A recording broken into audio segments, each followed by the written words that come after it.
जय Hind everyone, welcome back. हम लोग वापस से मिल चुके हैं हमारे एक नए वीडियो में। और आज के इस वीडियो में हम लोग स्टेट कवर करने वाले हैं जिसका नाम है मध्य प्रदेश। तो मध्य प्रदेश का सबसे पहले अगर हम लोग लोकेशन देख लेंगे तो सेंट्रल पार्ट में हमारा मध्य प्रदेश आता है। और अगर आप वीडियो देख रहे होगे मध्य प्रदेश से तो कमेंट करके मुझे ज़रूर बताइएगा। और सबका वेलकम करता हूँ मेरे चैनल पे। और चलिए अब इस जर्नी को हम लोग क्या करते हैं, शुरुआत करते हैं हमारे भारत के स्टेट्स के बारे में। तो आपको मैंने जैसे स्टार्टिंग में बता दिया है कि हम लोग इस वीडियोस के थ्रू एक सीरीज़ पूरा देखने वाले हैं जिसमें हम लोग 28 स्टेट्स के बारे में पूरा कंप्लीट करेंगे।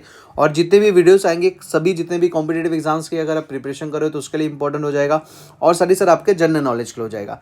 तो सबसे पहले अगर हम लोग देख लेते हैं तो मध्य प्रदेश का आपको कैपिटल पता है ना, कौन सा हो जाएगा, भोपाल हो जाता है। तो आपको अच्छी तरीके से पता होना चाहिए।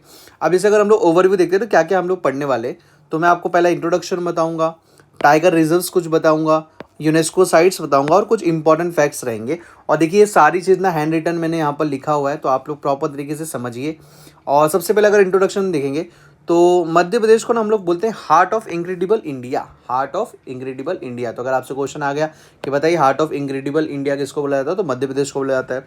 और एक चीज़ इंपॉर्टेंट बनता है कि मध्य प्रदेश को ना हम लोग टाइगर स्टेट ऑफ इंडिया बोलते हैं। क्या कहते हैं उसको हम लोग, टाइगर स्टेट ऑफ इंडिया। तो कोई भी अगर आपसे पूछे ऐसे जनरली कोई आपसे पूछ ले या आपके एग्जाम में क्वेश्चन बन जाए तो आपको पता होना चाहिए टाइगर स्टेट हम लोग किसको बोलते हैं, मध्य प्रदेश को बोलते हैं। अब देखो इसमें ना एक और चीज़ आपको बताना चाहूँगा मैं।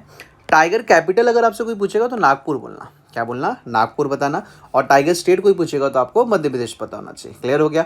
अब जैसे एक और अगर इंपॉर्टेंट देखेंगे ना तो हमारा जो मध्य प्रदेश ना वो सेकंड लार्जेस्ट है। फर्स्ट कौन सा है, ठीक है, तो फर्स्ट लार्जेस्ट अगर एरिया वाइज हम लोग देखेंगे तो राजस्थान बन जाता है। और सेकंड कौन सा है हमारा, तो सेकंड हमारा मध्य प्रदेश बन जाता है। ये आपको अच्छी तरीके से क्लियर होना चाहिए।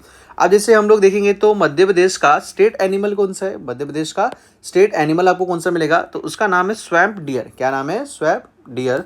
और उसको वहाँ पर हम लोग क्या कहते हैं, तो बारहसिंगा कहते हैं। क्या कहते हैं, बारहसिंगा। और ये इस तरीके से दिखता है, आप लोग यहाँ पर देख सकते हैं। ठीक है, यहाँ पर मैंने इमेजेस भी आप लोग के लिए ऐड किए ताकि आप लोगों को ना बेटर अंडरस्टैंडिंग हो जाए। ठीक है, तो आपको स्टेट एनिमल क्लियर हो गया। फिर जैसे अगर हम देखें स्टेट बर्ड कौन सा है, ठीक है, तो मध्य प्रदेश का स्टेट बर्ड कौन सा है, तो उसका नाम है एशियन पैराडाइज। ठीक है, सो कहीं ना कहीं ये इस तरीके से दिखता है, उसको हम लोग दूधराज भी बोलते हैं, तो ये भी काफ़ी अच्छा नाम है। ठीक है, फिर अगर हम देखें स्टेट फिश कौन सा है, ठीक है, तो स्टेट फिश अगर हम लोग मध्य प्रदेश की देखेंगे तो कौन सा बन जाता है, मासीर। कौन सा बन जाता है, मसीर बन जाता है। यहाँ पर आप उनकी फोटो देख सकते हैं। और स्टेट ट्री यहाँ पर क्या है, तो हमारा बनियान ट्री हो जाता है।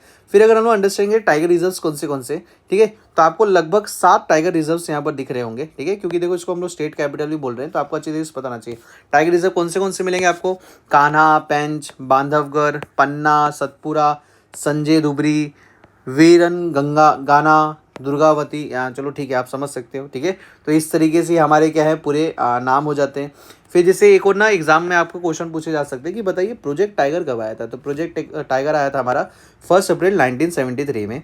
अब जैसे अगर हम लोग यूनेस्को साइट्स के बारे में अगर हम लोग मध्य प्रदेश के देखते हैं तो यूनेस्को साइट्स आपको कौन से मिलेगा, तो पहला एक बताया जा रहा है कौन सा, रॉक शेल्टर्स ऑफ भीमबेटका।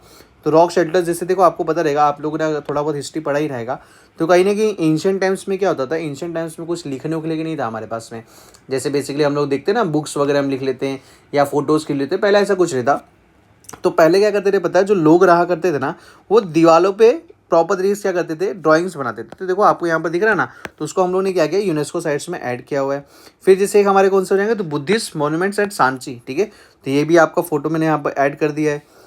फिर अगर आप देखोगे तो कौन सा आ जाएगा, खाजुराहो ग्रुप ऑफ मॉन्यूमेंट्स। कौन सा आ जाएगा, खाजुराहो ग्रुप ऑफ मॉन्यूमेंट्स। ठीक है, तो ये हम लोग की कुछ यूनेस्को साइट्स है जो आपको पता होना चाहिए।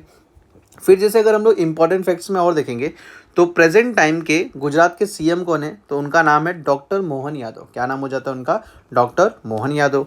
और गवर्नर कौन है, तो गवर्नर आपको पता होना चाहिए मंगू भाई सी पटेल। कौन से हो जाएंगे, मंगू भाई सी पटेल। और आपको पता है ना कि हमारा जो मध्य प्रदेश है वो लार्जेस्ट फॉरेस्ट कवर करता है हमारे इंडिया का। ठीक है, सबसे ज़्यादा नेशनल पार्क्स भी अगर आप देखोगे ना तो मध्य प्रदेश में मिलेंगे, लगभग 11 अपने पास में नेशनल पार्क्स मिल जाते हैं। ठीक है, फिर जैसे अगर हम देखें तो एक अपना गेम है ना स्नूकर, ठीक है, तो वो कहाँ पर इन्वेंट हुआ था, तो ये काफ़ी इंपॉर्टेंट बन जाता है। तो वो इन्वेंट हुआ था जबलपुर में। और जैसे अगर हम लोग देखेंगे तो ट्रॉपिक ऑफ कैंसर आप लोगों ने पता रहेगा ना, ज्योग्राफी अगर आप पढ़ोगे, ठीक है, तो यहाँ से कुछ लाइन जाती है हमारी। ठीक है, तो वो कहीं ना कहीं मध्य प्रदेश से भी जाती है, वैसे तो देखा जाएगा और स्टेट से भी जाती है, लेकिन हम लोग को ये भी पता होना चाहिए। फिर जैसे अगर हम लोग देखेंगे ना तो the world's largest religious gathering Simhastha, जिसको अपन क्या कहते हैं, कुंभ मेला, जिसको हम लोग क्या कहते हैं, कुंभ मेला, वो कहीं ना कहीं कहाँ पर होती है, जो शिप्रा रिवर है ना वहाँ पर हर 12 ईयर्स में। कब होता है? हर 12 ईयर्स में मनाया जाता है इन भोपाल, ठीक है। तो ये काफ़ी इंपॉर्टेंट बन जाता है। फिर जैसे अगर हम लोग देखेंगे तो एक हमारी जो रिवर है नर्मदा रिवर, वो कहाँ से राइज होती है? तो अमरकंटक हिल से, वहाँ से हो जाती है। फिर जैसे हम लोग देखते हैं लोकसभा सीट्स के बारे में अंडरस्टैंड करते हैं, तो आपको जैसे मैंने बताया था कि 543 लोकसभा सीट्स होती है, ठीक है। 543 हमारे पास में क्या है? ओवरऑल कॉन्स्टिट्यूएंसीज है। और यहाँ से हमारे पास में लोकसभा में कितनी सीट्स है? 29 हो जाती है। फिर जैसे अगर हम लोग अंडरस्टैंड करें राज्यसभा की सीट्स कितनी है मध्य प्रदेश में, तो आपको बताना चाहिए 11 हो जाती है। और कितने डिस्ट्रिक्ट्स हैं? कितने डिस्ट्रिक्ट्स आपको मिल जाएंगे? मध्य प्रदेश काफ़ी बड़ा है, तो आपको दिख रहा होगा कि यहाँ पर 55 डिस्ट्रिक्ट्स हैं पूरे ओवरऑल मध्य प्रदेश में। तो ये कुछ हम लोग के पास में जानकारी थी जो मैं आपको देना चाहूँगा। और कहीं ना कहीं उम्मीद करता हूँ आपको ये वीडियो काफ़ी पसंद आया रहेगा। कुछ ना कुछ तो आप लोग यहाँ से सीख के ज़रूर गए रहोगे। सो अगर वीडियो पसंद आया रहेगा तो आप मुझे लाइक शेयर सब्सक्राइब ज़रूर कर सकते हैं और कमेंट करके मुझे बताइएगा। और अगर ये वीडियो कोई मध्य प्रदेश से देख रहा होगा तो आप ज़रूर बताइए किस तरीके से आपको इन्फॉर्मेशन लगी। सो इसी तरीके से मैं और भी स्टेट्स की वीडियोस लाने वाला हूँ, तो इसी तरीके से आप लोग बने रहिए और नेक्स्ट वीडियो में मिलते हैं। जय हिंद।